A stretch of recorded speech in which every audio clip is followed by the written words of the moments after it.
So thank you for joining. So I want to just start by sitting. And I think what I'll do is give you a question to contemplate. So this will be more of a contemplation than a meditation. And the question is, who are you if you don't think about it?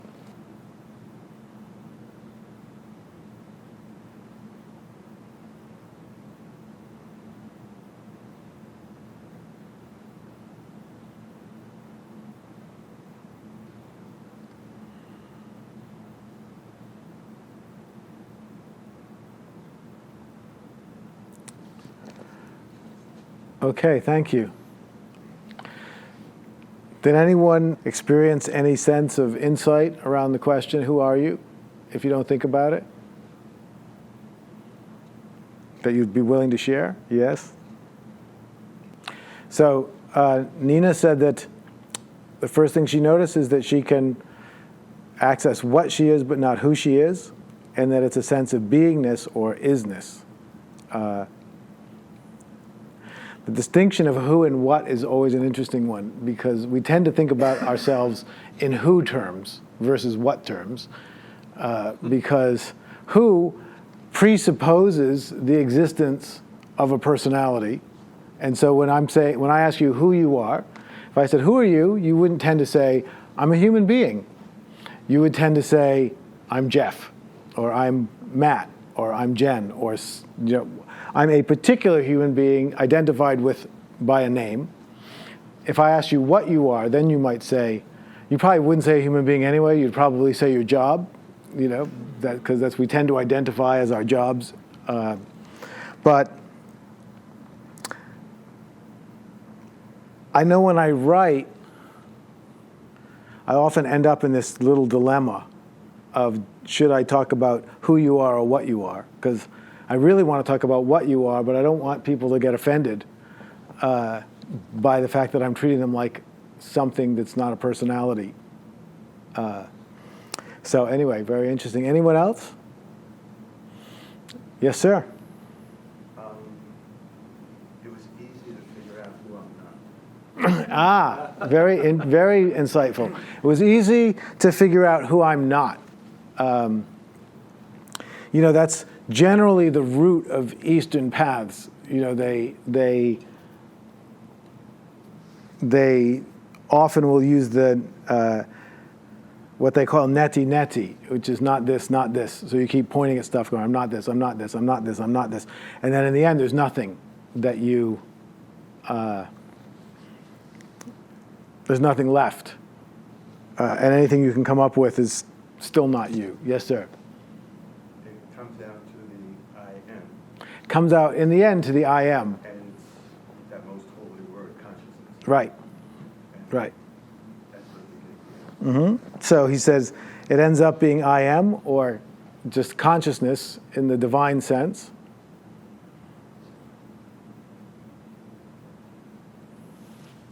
So there's something I want to share with you tonight that I don't really know how to do. So we're just going to try and see what happens. Partly because it's not really something that can be shared. It's something that can happen. And sometimes you can create a space in which the opportunity for it to happen is optimized. But it's never anything you can share because it isn't a knowledge that can be held in words. But here we go.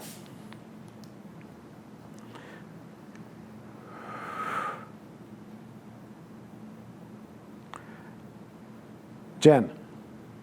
Okay, so when I said Jen, she went like this. Matt. He didn't do anything because he already knew the trick. But Jen didn't know. So why does Jen look when I call her name? Condition. So the way we're taught, Jen looks because Jen is Jen, and when I use her name, she's responding to her name being called. The 20th century philosopher John Dewey had a different view on that. He was saying observing his own children and thinking about it, he was saying, well, really, when we just were downstairs at the Red Hat restaurant, we saw a little baby, so cute, just adorable little cherub-like child. I'm pretty sure he has no idea who he is. You know, I couldn't have been, more than a few months old. Had a big smile, big eyes. Didn't look like there was any idea of who he was. But his name was Alex, because mother told me his name was Alex, and when I said Alex, he smiled. Now, I don't think he was going, oh, he's saying Alex, he must mean me, my name's Alex. He just heard Alex and smiled because he's probably heard it 100 times or 1,000 times before from his parents, and every time he smiles, when they say it, they coo and stuff. And he likes that, so he smiles when he hears Alex in the hopes of getting cooing sounds or whatever it is that he likes. And so we get very good at responding to the sound of our name. And only later, when we have gone to school and acquired language and developed our capacities for abstract reason, then we're taught that we are Alex or we are Jen, and that when someone calls you, you should respond to your name. And we're taught all kinds of other things that you should do. Now, what John Dewey wanted to say was, really, everything that we do is just a conditioned habit. None of it is really best described by me knowing who I am and then responding to that fact. It's really layers upon layers upon layers of conditioned behaviors, like when I call your name, you look. And so, if you can imagine a big room and we started calling people's names and they were all looking, and you started to say, oh, it's all just conditioned habits. There's no people there looking around. There's just these physical organisms that are responding to habit. And then part of the habit, so this is where it gets kind of interesting, part of the habit is not just looking when you're called, but part of the habit is looking and then thinking, they're calling my name is such and such, that must be who I am. So it's not a physical habit of looking, it's a mental habit of identifying yourself with your name. And then there's a million other ways that we identify ourselves. And we do it over and over and over and over again, but they're all really just conditioned habits. So we're conditioned to respond to our name, and then we're conditioned to relate to our name as if it's a label that means us. And over time, that conditioning keeps building and building and building until we develop a very strong visceral sense of being the somebody that belongs to that name. And so we feel like somebody who belongs to that. You feel like a somebody. I don't think the little baby in the restaurant today feels like a somebody yet. I think it would be amazing to know what that little baby felt like. It looked really happy today. But it's probably not the sensation of being a somebody that we have. So I want you to look at your experience. Close your eyes for a second.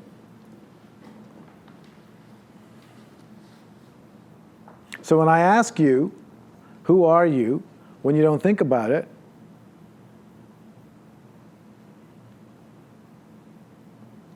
the only place you can go to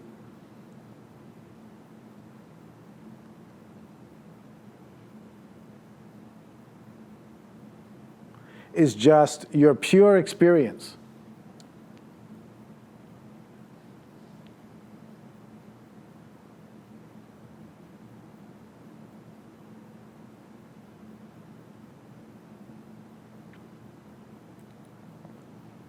And in the pure experience you're having, there is no identity.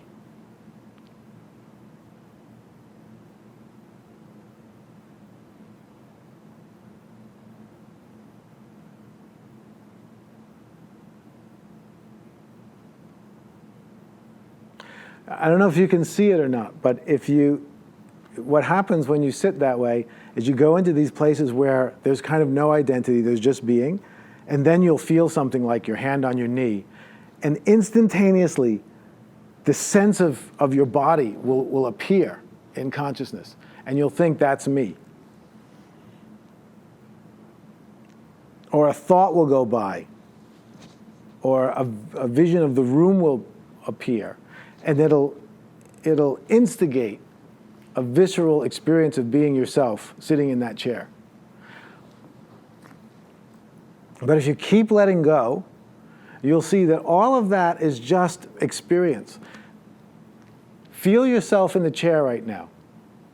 Feel your hands on your knees.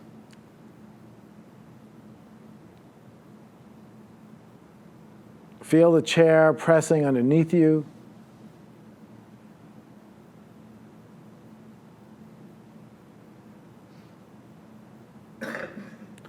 You see, we take all of these sensations and then we amalgamate them into a sense of a body that we then feel like we have. But with your eyes closed, if you go really slow,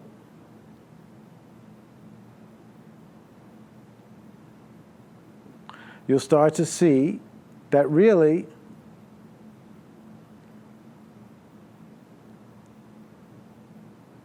they're all just sensations, feelings. There's a certain feeling that I then define as the feeling of my hand on my knee. I've been conditioned to interpret it that way. But if you really look at the sensation, there's nothing about it that's necessarily a hand on a knee. It's just a sensation.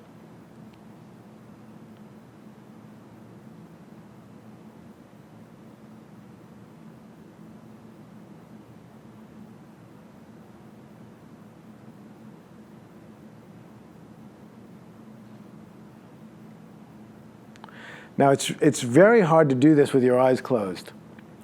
As soon as you open your eyes, it gets even harder. Because then you've got to deal with all the ways that you've been visually conditioned to see the world and to see yourself in it.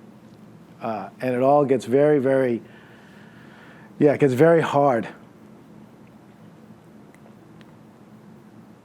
So most of you, or some of you at least, have heard me say this, but I know others have not. So it's such a good example, I'm going to use it again, because I want to give you a visceral sense of how your sensation of being yourself is conditioned. So when you go out in the morning, before, when it's still dark, just before it gets light, and you watch the sun as it appears, and if you were to watch it for a while, you would see it rising in the sky, and it will look to you like it's rising. So this quote that I've been using a lot lately, and for those of you who have heard it, it's short, so it's not so bad. The philosopher Wittgenstein asked his student, why do you think it was that for so many years people thought the sun was moving around the earth when in fact the earth was rotating? And the student said, well, of course, it's because it looks like the sun is moving across the sky. To which Wittgenstein said, oh, what would it have looked like if the earth were rotating? So of course, the punchline is the earth was rotating the whole time. The reason it looks like the sun is moving is because that's what we thought was happening, and because we use words like sunrise and sunset to describe that, which continually reinforces a visceral experience that after many, many, many, many years of reinforcement, it actually becomes neurologically, sort of perceptually the way we see. And so it would seem very obvious to the student to say it just looks like the sun is going across the sky. And then for Wittgenstein to say, oh, well, what would it have looked like if the earth were rotating? So in the same way, I want you to think about the question in terms of identity would be, why does it feel like I'm me? And the answer is that you've been conditioned to feel that way. You've been conditioned to experience yourself as being the person who has your name that inhabits your body. And I know at this point is where there's a part of your mind that goes, okay, really? What are we talking about here? I get it. I know that's what's going to happen, right? Because that's the way, see, my work is all about shifting paradigm, and it's so hard to do because it's just the nature of the way paradigms work. It's the same, see, that attitude, which is, which I get. It happens in my own mind too. It's why it's so difficult for me to teach, because half of my mind is going, are you crazy? What are you talking about? People are going to think you're a lunatic. But then the other half keeps going, and I just let that half speak. So,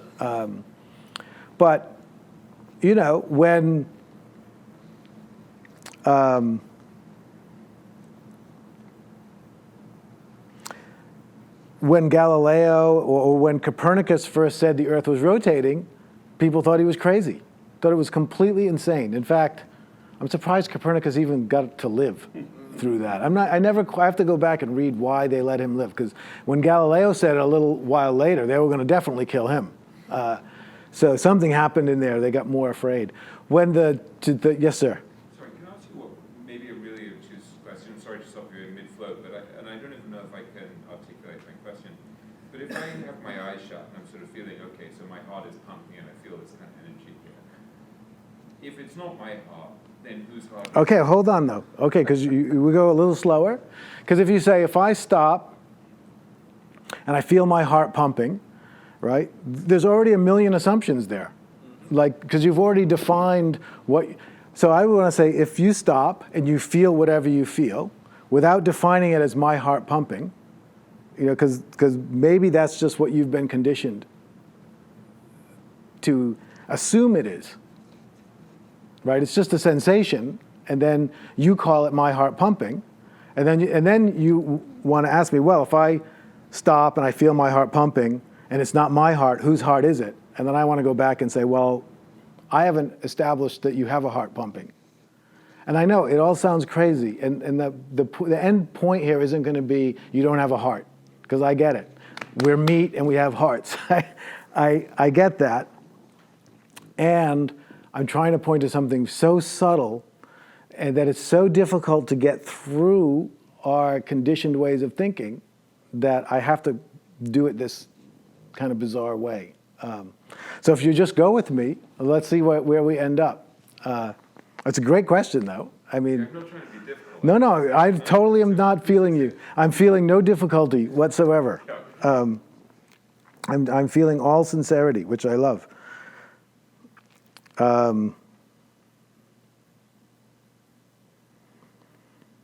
Yes, so I was saying Copernicus. Are you going to ask me a question? Okay, I'm just a little, I get off track and then I'll never get back on, but go ahead. Sorry. I think the question might be, are we our bodies? Well, hold on, yes. I got it. And I'm saying there's another question, which is, do we have bodies in the first place? So, I'm going way back. This is, because the problem is my training was all in Enlightenment schools. So, I want to go way back to isness, prior to bodies, because body is an assumption. And then people who do body practices get upset with me, and then they say, well, you're demonizing the body, which I'm not trying to demonize the body. I'm just trying to question our current concept of a body, because I'm not sure it's the ultimate end point. But yes, that is, I think, the question. So Copernicus didn't get killed, so good for him. Galileo didn't get killed because he just denied that the Earth was rotating, and they let him off the hook. The troubadours of the 11th century, there were about 130 of them, supposedly. So these are the minstrels that would sing under the balconies of beautiful noble women. And they had this bizarre theory, which is that a human being could love another human being. And the church at the time said that was impossible because only God was worthy of love and only God could love. But the troubadours kept singing about how they were in love with human beings. And eventually, the French king found this so offensive that he organized a crusade. And in about 50 years, he killed all 130 troubadours, so that ended that. So I'm using those examples to show that whenever you start questioning deeply held beliefs, what the philosopher Richard Rorty calls our final vocabulary. So Richard Rorty was an American philosopher who died about 10 years ago. He had this great term, a final vocabulary, which is,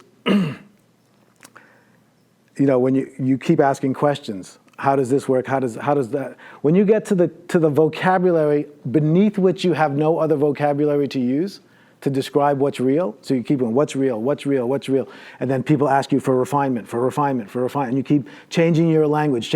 When you get to the place where you get to your final vocabulary, and you have no words left to describe reality, that's when wars start.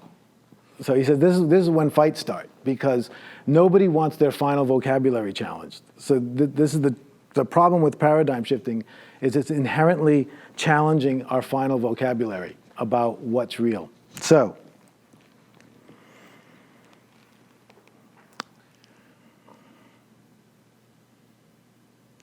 in the paradigm that we are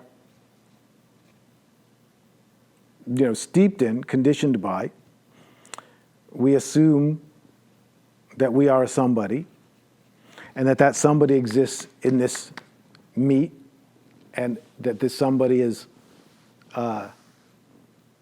self-contained and existing over here. And then when we look at our experience, we see evidence. This is why challenging a paradigm is so difficult, because the paradigm, the beliefs that you're challenging, are the very beliefs that are shaping your current experience. So there's a set of beliefs, they shape your experience, so they give you the experience of being somebody here in this, and then when you challenge them, it seems ludicrous, because you go, well, this is obvious, of course I'm over here. But the reason it feels so obvious is because we've been conditioned to experience it that way. That's why the philosopher Alfred North Whitehead said, it takes a very unusual mind to question the obvious. And this is what he was getting at. And so what I'm asking you today is to use your mind in a very unusual way. This is not so that we all end up in some bizarre interpretation of reality. All this is so that we can loosen our minds up from the current paradigm so that something else might actually get in. I don't have an answer for you, really. I just have some possibilities I want you to entertain tonight and just see what happens to your head when you start to think of them. So I'm going to give you one now. It's a fun one that I just started to use. I didn't make it up. This is actually a classic thought experiment from, at least in the West, in the Western tradition, it was made famous by René Descartes when he started to question in this way, and then decided he didn't want to trust anybody, especially not the church. So what he asked himself was, and then I'm going to ask you the same thing, and then I want you to think about it. How do you know this is not a dream? How can you be sure that this is not a dream? That you're not going to wake up and be in bed, dreaming this? Have any of you ever lucid dreamed? Anybody? Isn't it awesome? So lucid dream, this is like classically how this would always happen for me, because I used to really be into it. A lucid dream would occur to me in this form, where I'd be here giving a talk, and my mother would be sitting in this empty seat. And I'd be giving my talk, and and then I'd go, Mom? And then I'd think, my mother would never come to this talk. And then I'd go, oh, it's a dream.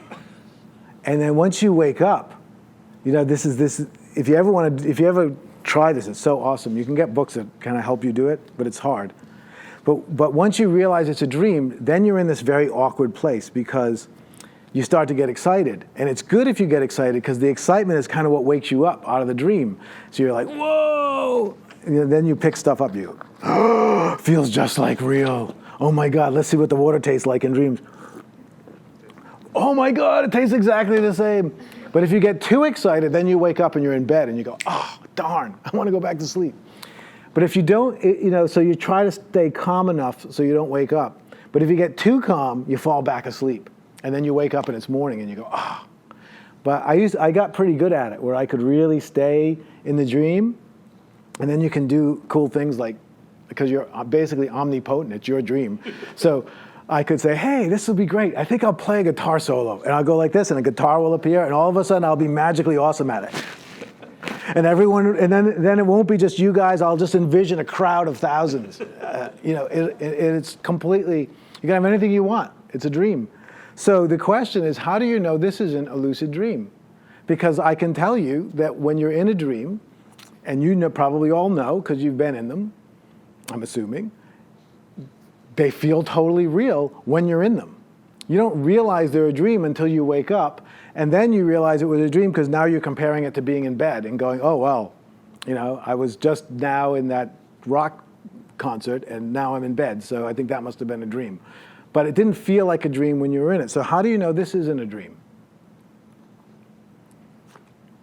I mean, for the last 500 years, people have been asking this question and nobody's really come up with an answer. But maybe you did. Doesn't matter if you know it's a dream or not. No. What? Okay, it doesn't matter if you know it's a dream or not. This is what his question. It doesn't matter. What does matter is that you know you can't tell.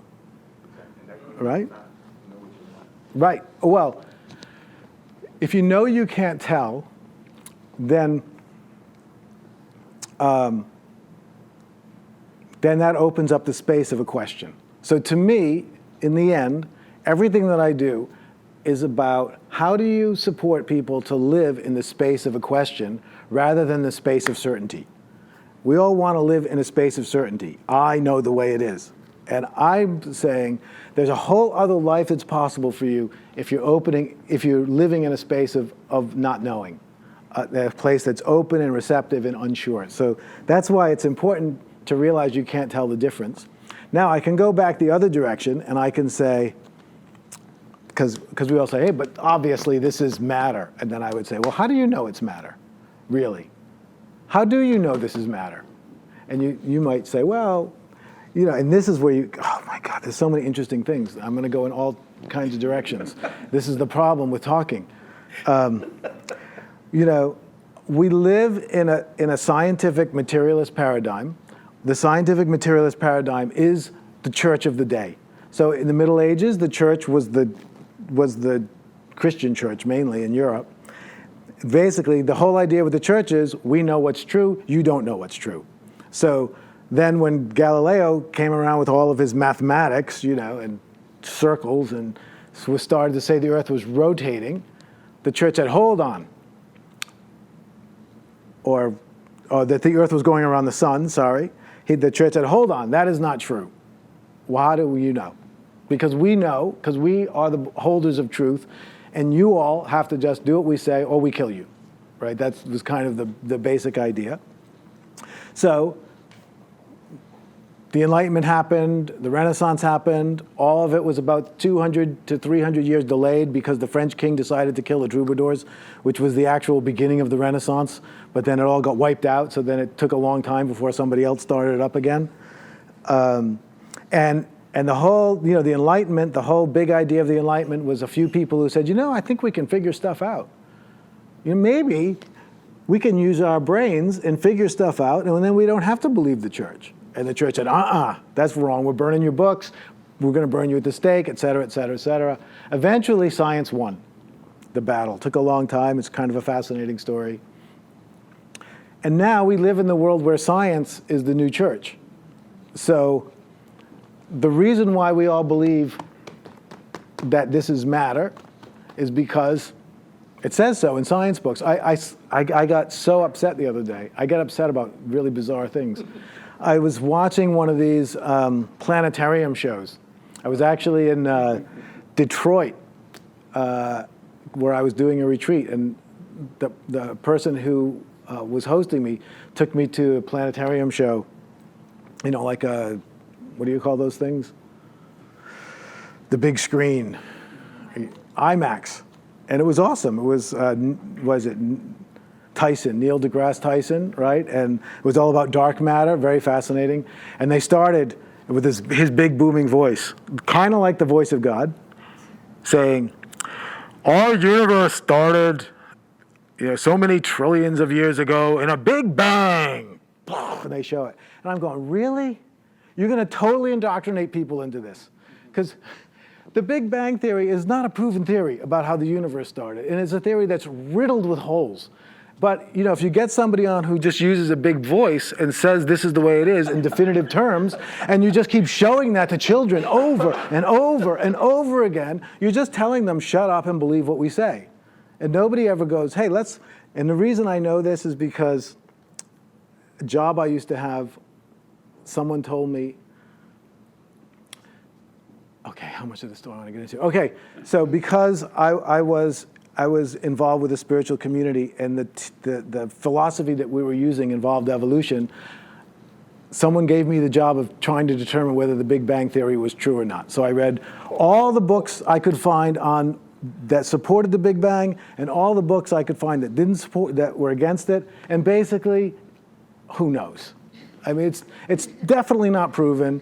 There's definitely a million holes in the theory that don't actually work unless you make up like weird constants and things, and ideas like dark matter to because they keep discovering things that can't work with the theory, so then they make up something else to make up for that. But at the same time, there is no other theory that's as good as that one. So it is kind of the front runner at the moment, but they talk about it as if it's the truth. I recently did a class, and I spoke here a couple of times on quantum physics, and is a quantum physicist and doctor named Robert Lanza. And his whole thing is quantum physics is 100 years old now. There are experiments that have been done for 100 years over and over and over and over and over again. They've never proven false. These are not out there experimental results. These are tried and true. They completely would tell us things like, this is not matter the way we're trained, and yet we insist on continuing to believe it, which is what Buckminster Fuller said. We would insist on continuing to say sunrise, even though we know the sun's not rising and the earth is rotating. And so what if we said morning rotation? This is a thought. I really want to get 20 people who are willing to do this. Just always say morning rotation and evening rotation. And then 10 years from now, let's see if when we see that thing that we're calling morning rotation, we actually feel ourselves rolling forward into the sun. Because I bet we will. We'll just change our neurology so that we start to feel the Earth's rotation. And Buckminster Fuller was so adamant about this because he felt like part of the reason we're destroying the planet is because we're living in a medieval sensibility of the Earth and not a modern one. So in the same way, what I want to say is that your experience of being inside a material body that's thinking is a conditioned experience. And because we keep talking about it that way over and over and over again, we keep having the feeling that this is the case. But the fact that it feels that way doesn't make it true. That's... The fact that it's a conditioned response doesn't make it not true either. Doesn't make it not true either, right. Absolutely. No. I mean, the difficulty is that it's probably both, right? It is a conditioned response. And there's some truth underneath it. Well, absolutely. So you're having, the real problem is you're having to hold these contradictory ideas right. simultaneously. Absolutely. So in the work that I do, I call this particular way of using your mind a wormhole inquiry.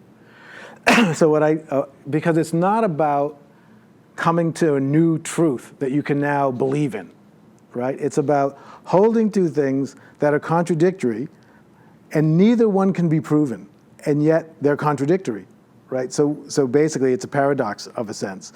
So how do you hold these two things that both fit? For instance, how do you hold the fact that the material theory about all this holds up to your experience, but also this could be a dream, and you can't tell which is which. And if you really keep letting yourself hold those, until they really get to be equal, there's a kind of intensity that makes you feel like, oh my God, if I keep going this way, I'm going to go crazy. And if you hold yourself in the intensity of not knowing, my experience is there's a possibility that something completely different will pop through, right? Because you're actually not knowing, and so then something can come through. And so I call it a wormhole inquiry because that something coming through is like falling through a wormhole, a wormhole in space that takes you from one universe to another. And that's kind of what this kind of inquiry is all about. It's not about me coming in and telling you a new sense of self that you can then adhere to and then feel good that you now know this. It's about just not knowing.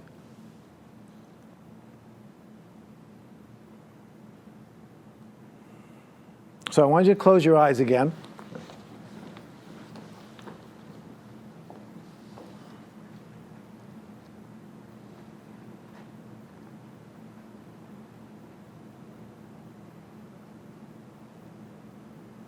And I want you to just become aware of the difference between raw sensation and interpreted sensation. See, it's very difficult because we interpret our sensations so quickly that often we mistake interpreted sensation for raw sensation. This is like a meditative skill that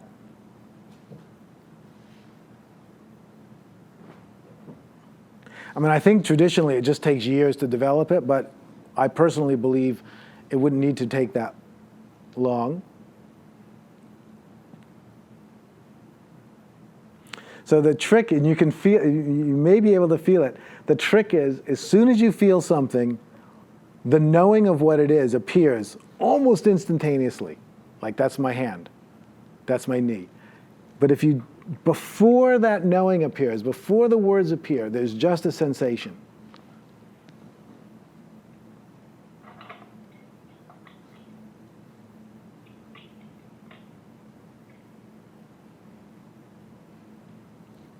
So I'm just asking you to become aware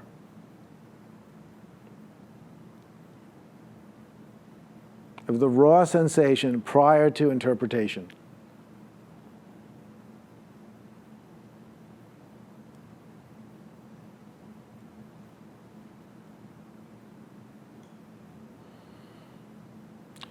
Which is really just another way to ask you to not know, to just let go of all knowing.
Okay, thank you.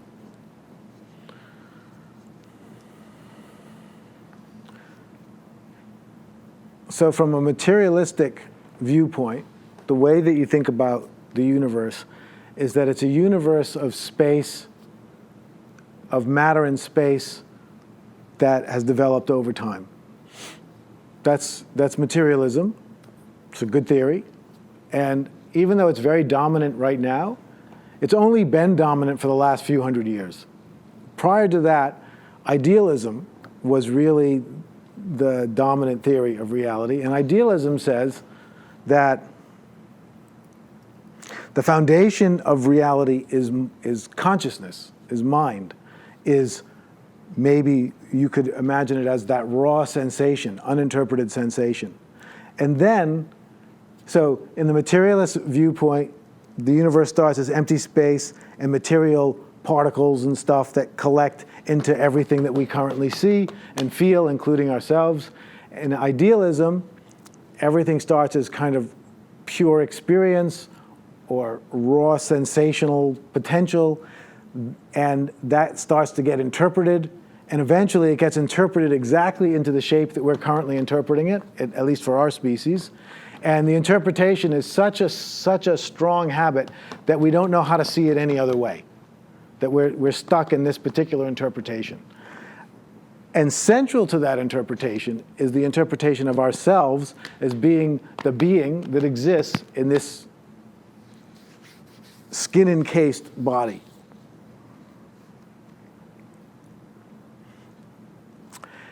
And in addition, we see ourselves as being the seat of consciousness. So that consciousness we think is coming from inside us. Usually we associate it with our brain. Maybe some people associate it with our hearts. But we think we're conscious, for sure. And we think that the consciousness is coming from us, which is why we think we're going to die, because we are associated with our consciousness and we think that consciousness is going to disappear when the body disappears.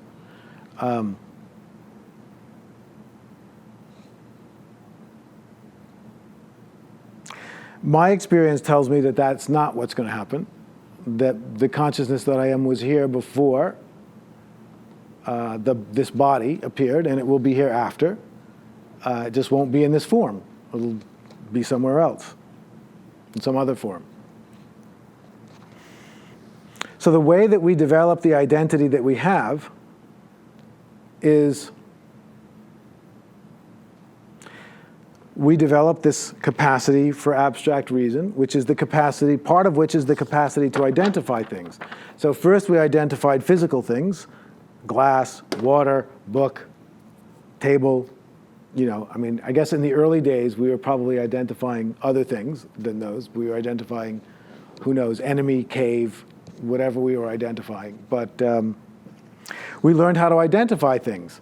First they were concrete, and then later they became abstract. We could identify things like emotions, love. We could start to identify things like political systems, democracy, economic systems, capitalism, socialism, right? These are not physical, tangible things, but they're things. They're things that we can identify. And we created one called ourselves, which is a collection of ideas about ourselves that we now go, okay, this is now an abstract thing. It's called Jeff. And, in the kind of neti traditions, you go through and say, okay, you realize you're not your body. You have a body, but you're not your body. You have thoughts, but you're not your thoughts. Of course, the easy ones, I have a job, but I'm not my job, but we all already know that. The trickier ones have to do with thoughts and feelings. I'm not my thoughts, I'm not my feelings. I have those things. I experience those things, but the one that experienced them is not them. And if you keep going back and back and back, that's when you have this opportunity of falling into emptiness. That's the Satori experience, is you start going back so fast that you trip and you kind of fall into nothing. And I actually currently know someone who had a very powerful Satori a couple of weeks ago. And so she's now in this state of, it's a little bit treacherous place at the beginning, because it can become very nihilistic, because you're not sure, you don't really exist, nothing really exists. It can get very tricky, But if you keep going, you'll find something else on the other side of the nihilism. So we learned how to identify a me, right? A Jeff that has all kinds of qualities and characteristics. And then I assume that there's a somebody that all of those qualities and characteristics belong to.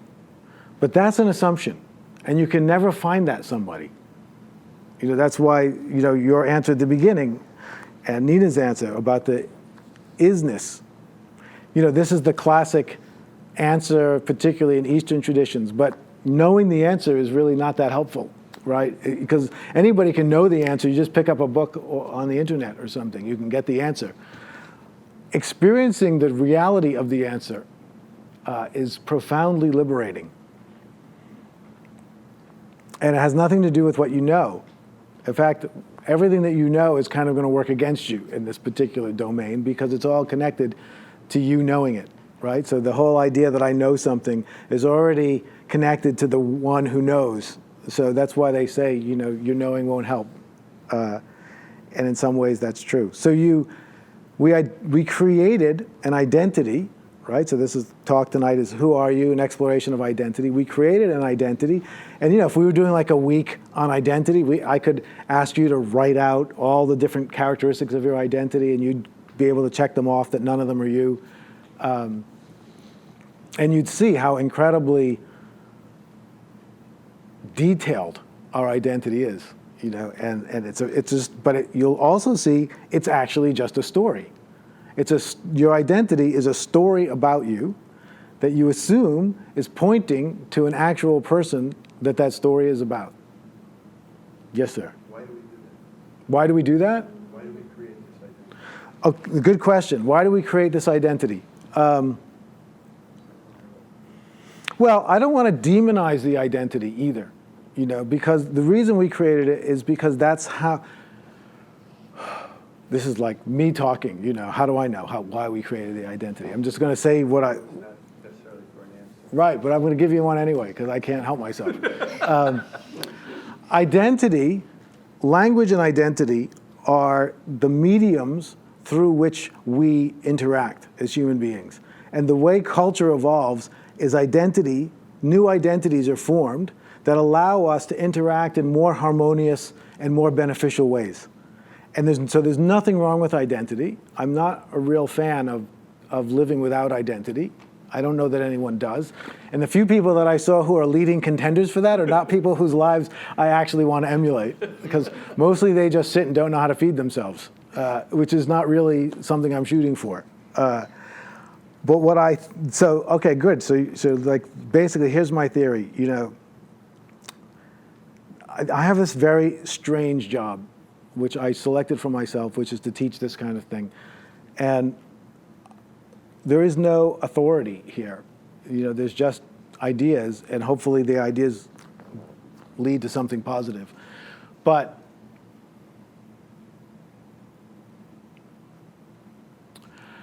I believe that the way human beings progress, either as individuals or as cultures, is through a succession of the growth of new identity, right? So the medieval identity was one thing, and inside that identity, where you were a serf in some big chain of being and you had no option of going.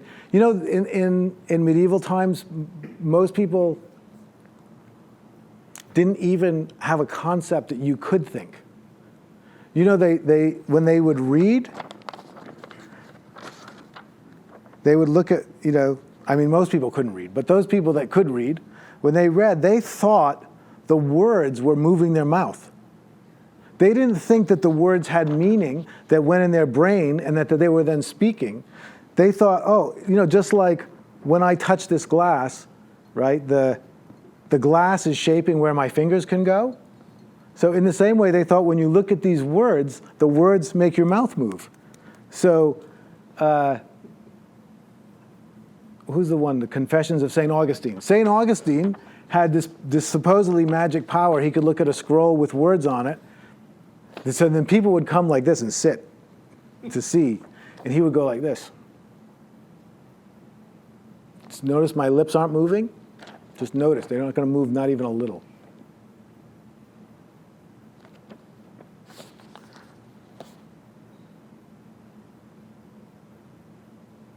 The literary movement known as Romanticism, I can't remember the rest. The literary movement known as Romanticism. And people would go, oh, and then read the first line right there.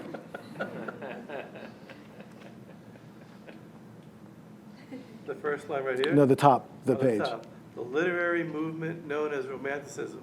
And then the people would go, oh, he took in the words without moving his lips. He is truly a saint. So that was his saintly power, that he could read words without using his lips, because they didn't understand the concept of mind. So imagine what kind of self-identity you have when you don't even understand the concept. Like, there's no way we can get into the identity of a medieval serf, because it's so different from where we are. And in the world of that identity, we can look back. Historically, you could see what was possible. And not a whole heck of a lot, really, and a lot of stuff that was really violent and pretty horrible.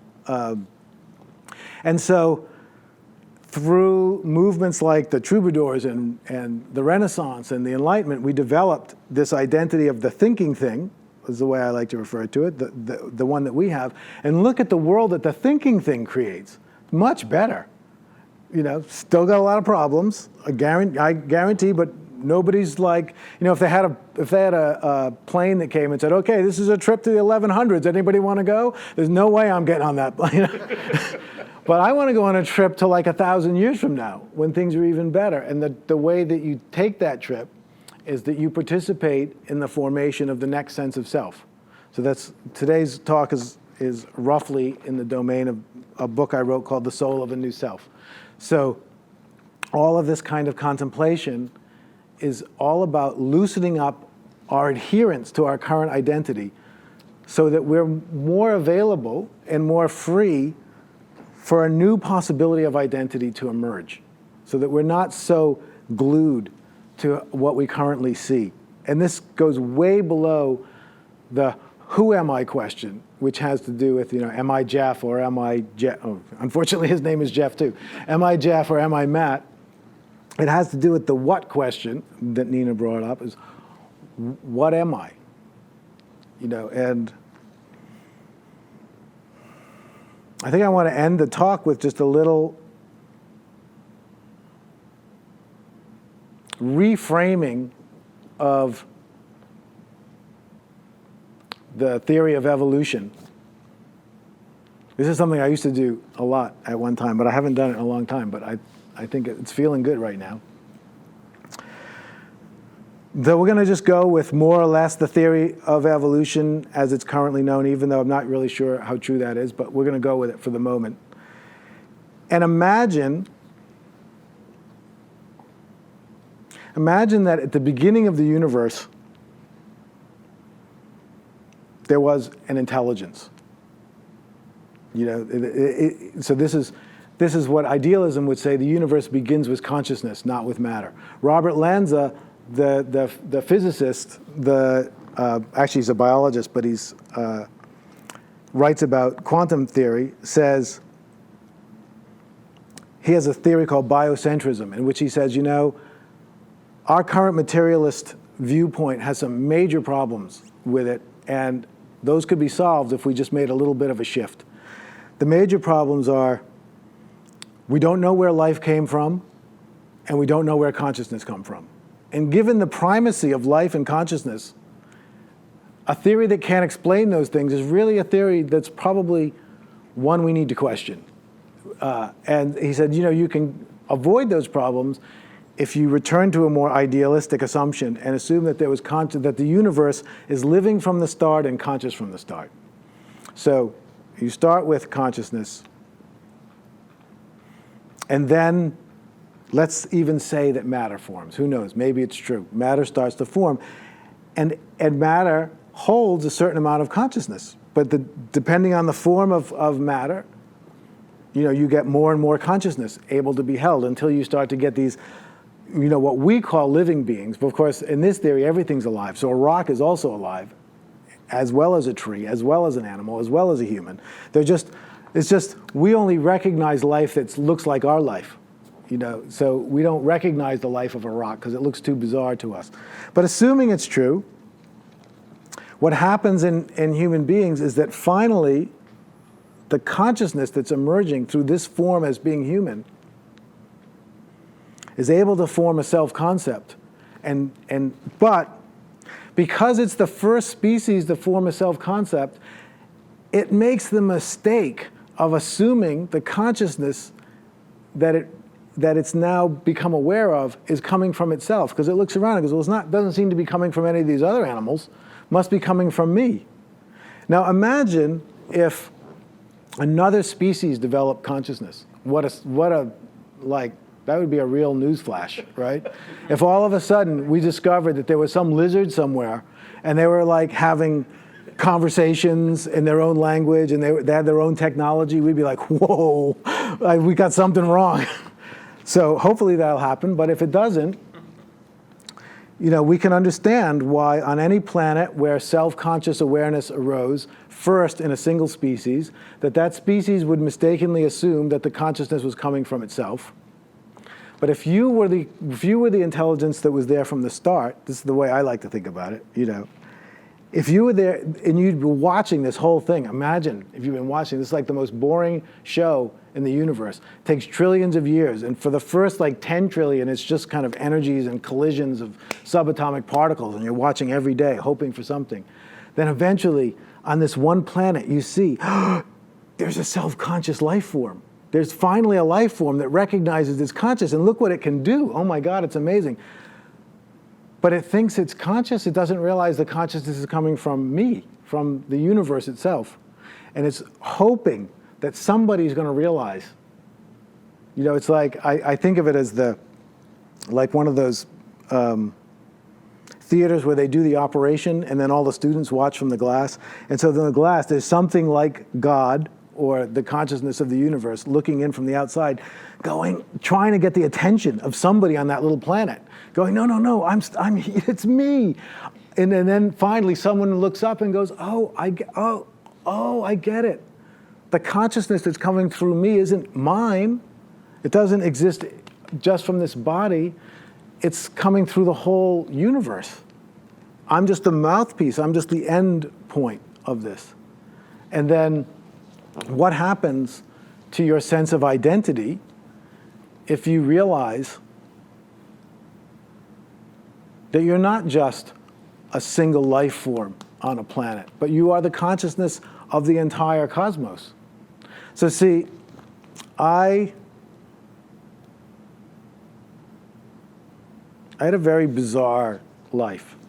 But I came into this world knowing a secret that I later forgot. And now when I look back, I realize, right or wrong, the life I'm living was going to unfold based on how I came in. So when I was like 3, 4, I used to have this trick, which is I would go into the bathroom, my parents' house obviously. They had a full-length mirror on the door, and I would lock the door to lock myself in, and then I would stare at my own eyes. And I would just sit there. And then I would wait until I started to blow up. And my eyes would start to rise because my body was getting bigger. And then I would go through the roof. First I'd go through like the floor above, then through the roof. Then I'd be as big as the town. Then I'd be as big as the world. And then I'd go all the way out until the entire universe was my body. And it was just elation, you know. And then when I got there, I would just enjoy it for a minute. It's like some kind of cosmic ecstasy. And then I would let myself get smaller and smaller and smaller. And then I'd go back through the roof, back through the second floor. And then boom, I'd be my like 4-year-old self staring in my own eyes. And then I just unlock the door and go like that. And I would do it whenever I felt a little blue, you know. And then one day, I couldn't do it anymore.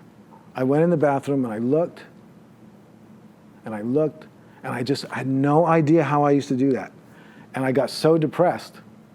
And later I kind of forgot about it until I was a bit older, and then I started on a spiritual search, which now I realize was a search for what I had lost.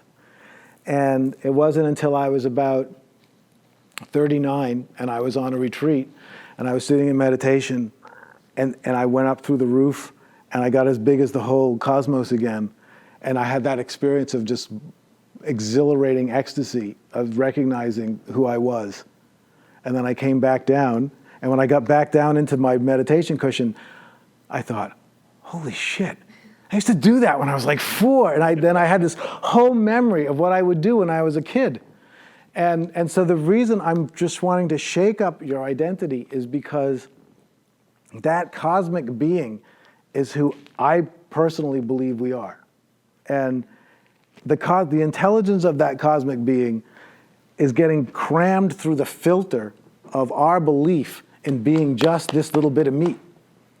And I know that if we loosen up that identity, we start to become available for a kind of recognition of the reality of who we are. And this is kind of what I do. And it's really, it's a very strange job. I never intended to be doing anything like this, but I can't not do it because,